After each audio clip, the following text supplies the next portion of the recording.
Dear student, आज हम लोग फोर्स्ड ऑसिलेशन पढ़ेंगे। सबसे पहले फोर्स्ड ऑसिलेशन का मतलब समझेंगे। When body oscillates under the influence of an external periodic force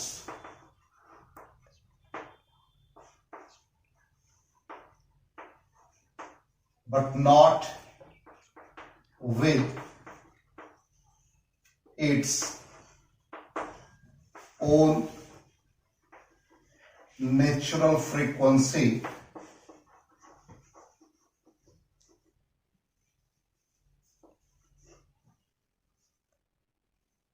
when a body oscillates under the influence of an external periodic force not with its own natural frequency but with the frequency of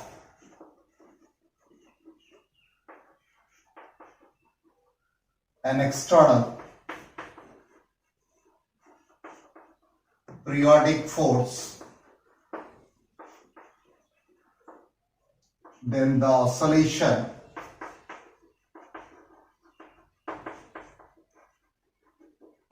is said to be forced oscillation. Shortcut में लिखा।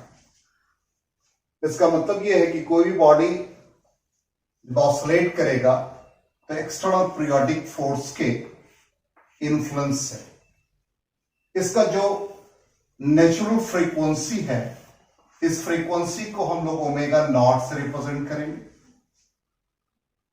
और external periodic force का जो frequency होगा इसको omega से represent करेंगे। तो यहां पे प्रीवियस क्लास में हम लोगों ने डैम्प्ड ऑसिलेशन में पढ़ा था कि डैम्पिंग फोर्स, रीस्टोरिंग फोर्स, और यहां पर फोर्स्ड ऑसिलेशन के लिए एक्सटर्नल पीरियोडिक फोर्स भी ऐड हो जाएगा। इसका मतलब total force, sum of the restoring force, damping force as well as forced oscillation, जिसको F से रिप्रेजेंट किया। इस फोर्स को हम लोग लिखते हैं m into acceleration, second derivative लिखा x double dot, restoring force minus kx। इसमें हमने प्रीवियस क्लास में बता दिया था डैम्पिंग फैक्टर है तो BB, और यहां पर फोर्स्ड ऑसिलेशन के लिए टर्म आ जाएगा F नॉट। क्योंकि एक्सटर्नल पीरियोडिक है तो पीरियोडिक के लिए साइन टर्म आ जाएगा, तो F nought sine omega t। अब इसको x double dot minus k by m x minus b by m, v को x डॉट लिखा, plus F nought by m sine omega t। तो x double dot plus b by 2m, हमने previous class में बता रखा था damping factor के लिए 2 से मल्टीप्लाई, 2 से divide, x dot plus k by m, x is equal to F nought by m sine omega t। इसको हमने वहां रिप्रेजेंट किया था बीटा से, तो 2 बीटा x डॉट, ये नेचुरल फ्रीक्वेंसी इसलिए omega not square, x is equal to F nought by m sine omega t। ये क्वेश्चन 1। अब ये क्वेश्चन 1 में ये सारे टर्म जो है, या हम इसको कह सकते हैं it is linear and non-homogeneous equation. So we can change variable x into complex variable capital X. और ये जो कैपिटल एक्स है complex variable X such that it contains imaginary part. तो इमेजिनरी पार्ट इसमें हम लोग लेंगे तो एक्स डबल डॉट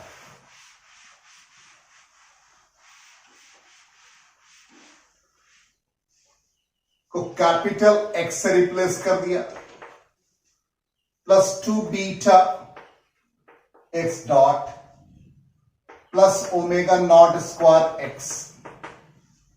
और ये हम लोग एफ नॉट बाई एम जिसको e to the power i omega t iota लिखा।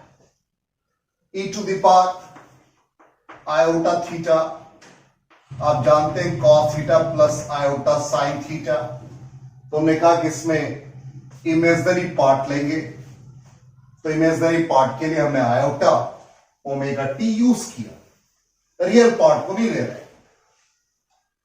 अब इसको हम लोग सॉल्व करेंगे। इसको इक्वेशन 2 एज्यूम किया। इट हैज अ सॉल्यूशन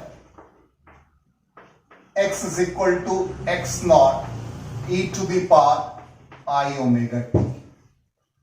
इससे फर्स्ट डेरिवेटिव फाइंड किया तो I omega x naught e to the power I omega t।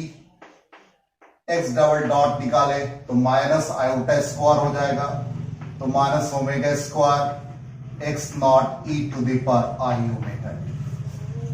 ये जो हम लोगों ने वैल्यू फाइंड किया इसको इक्वेशन 2 में सब्स्टिट्यूट कर दें तो minus omega square x naught e to the power i omega t plus 2 beta x naught तो यह i omega x naught e to the power i omega t plus omega not square x का value है x naught e to the power i omega t. और जिसमें हमारे पास है f naught by m e to the power i omega t. तो e to the power i omega T LHS में RJs से कैंसिल हो जाएगा तो रिमेनिंग पार्ट जो है उसको हम लोग लिखेंगे और फिर प्रोसीड करेंगे। तो यहां पहले वाले टर्म में minus omega not square X minus omega square sorry X naught plus 2 iota beta omega x naught plus omega not square x naught is equal to F naught by M. अब इससे हम लोग x not common ले लें। इस दोनों में से omega not square minus omega square इस फॉर्म में लिख सकते हैं plus 2 iota beta omega is equal to F naught by M. तो एक्स नॉट का वैल्यू मिल जाएगा F naught by M omega not square minus omega square plus 2 iota beta omega. अब इसको हम लोग रैशनलाइज करते हैं minus 2 iota beta omega omega not square minus omega square minus 2 iota beta omega.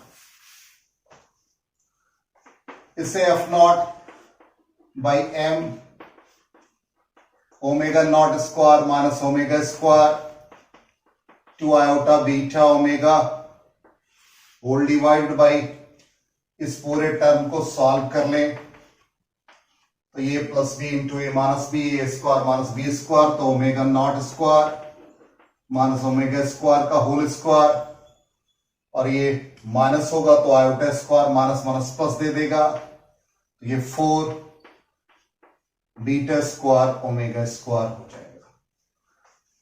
तो F naught by M omega not square minus omega square minus 2 iota beta omega. अब इसको हम लोग रूट के फॉर्म में लिख सकते हैं।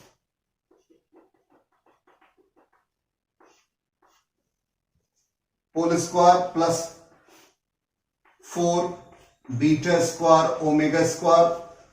अब फिर इसको भी तो जैसे √2 लिखा तो √2 इंटू √2 उसी फॉर्म में लिख रहे हैं। तो omega not square minus omega square plus 4 beta square omega square. अब इसको हम लोग सॉल्व करेंगे।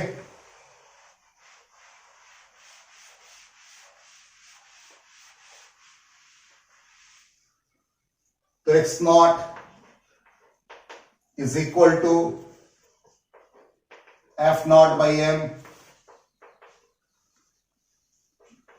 Omega not square minus omega square का whole square minus 2 iota beta omega. अब यहां पे ये टर्म में लेफ्ट हैंड साइड में या इस फॉर्म में हम लोग लिख दे इधर, और इस होल क्वांटिटी को इधर डिवाइड करेंगे। तो यहां पर प्लस ये रूट के अंदर भी है, थोड़ा स्पेस कम इसलिए ऐसे लिख रहे हैं, और इसको इस टर्म में डिवाइड कर देंगे।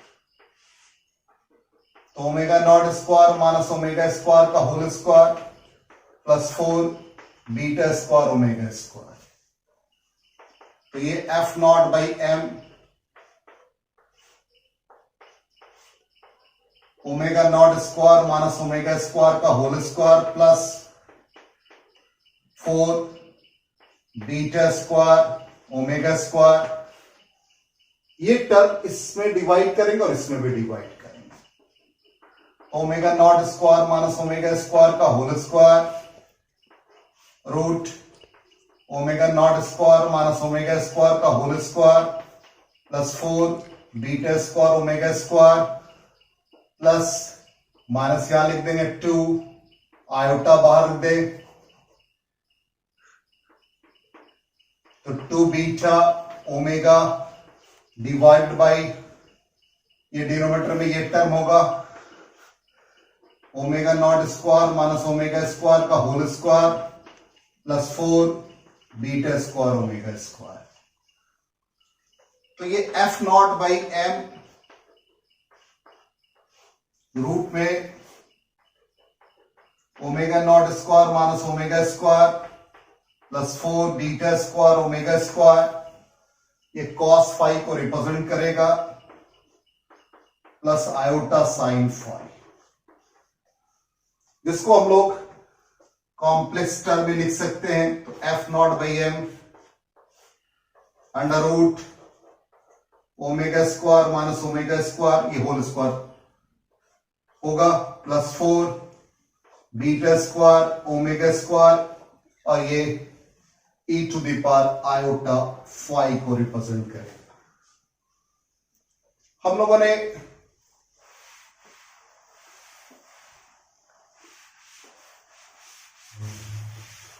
इसको पहले अज्यूम कर रखा है x नॉट को, तो x is equal to x naught e to the power iota omega t. तो यहां x नॉट का वैल्यू सब्स्टिट्यूट कर दें तो x by e to the power iota omega t is equal to F naught by M, और root में omega not square minus omega square whole square plus 4 beta square omega square, और ये आपका e to the power iota phi. ये quantity multiply होगा तो x becomes F naught by M, sorry ये x को हम लोगों ने रिप्लेस किया है, x नॉट को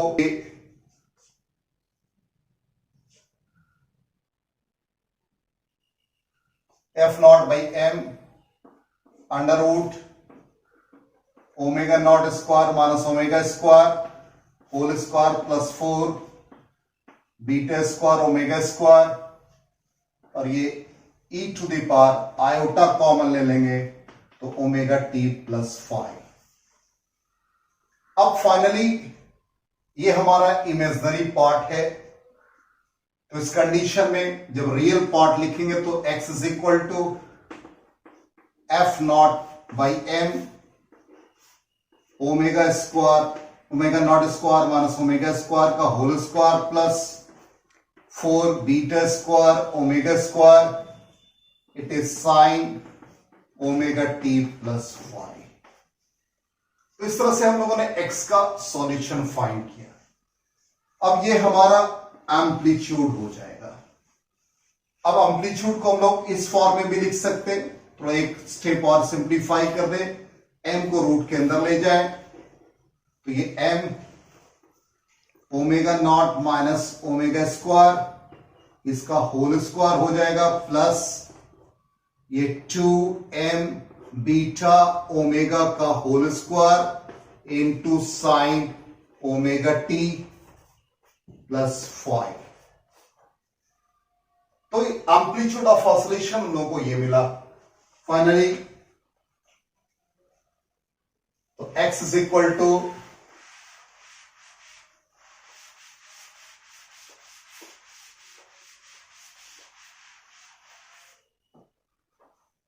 x is equal to F naught divide by,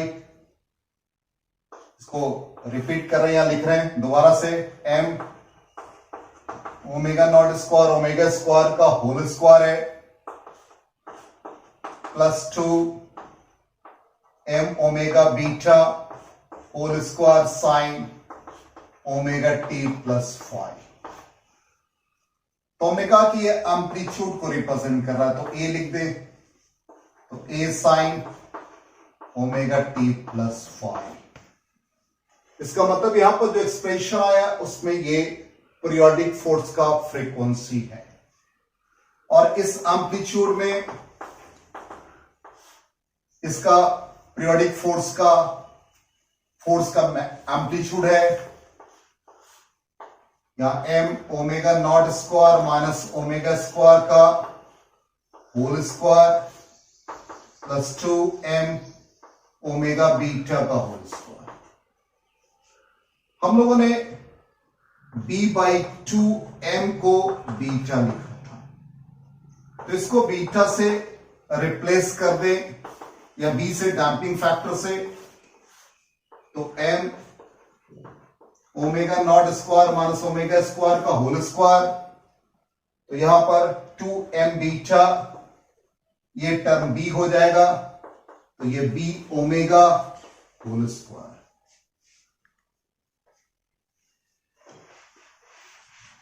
अब ये कंडीशन हम लोग रेजोनेंस का कंडीशन फाइंड करेंगे। रेजोनेंस के कंडीशन में हम लोग जानते हैं एम्पलीट्यूड ऑफ ऑसिलेशन लार्जर होता है, इसका मतलब if omega is equal to omega naught then amplitude becomes F naught, first term vanish हो जाएगा तो सेकेंड टर्म में डी ओमेगा मिलेगा। अब इसको ग्राफिकली यदि हम देखें तो बी के वैल्यू को मिनिमाइज कर दे सपोज 0, तो एम्पलीट्यूड बिकम्स इनफाइनाइट।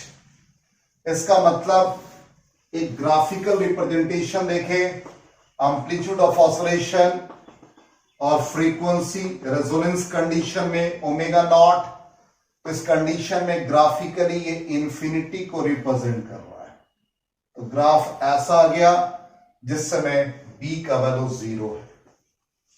b का वैल्यू स्मॉल कर दे तो एम्पलीट्यूड b का वैल्यू स्मॉल होगा तो एम्पलीट्यूड इंक्रीज करेगा। तो इस कंडीशन में एम्पलीट्यूड इंक्रीज किया, ऐसा ग्राफ का नेचर दिया। b के वैल्यू को लार्ज कर दिया तो b लार्ज होगा तो एम्पलीट्यूड डिक्रीज करेगा, तो ये फ्लैटेन हो जाएगा। तो इस तरह से हम लोगों ने एम्पलीट्यूड और फ्रीक्वेंसी के बीच में ग्राफ देखा और इसे देखा कि फोर्स्ड ऑसिलेशन के कारण से किस तरह से एम्पलीट्यूड डिक्रीज करता है, और जब एम्पलीट्यूड मैक्सिमम होता है तो it is the case of resonance. Thank you and good bye.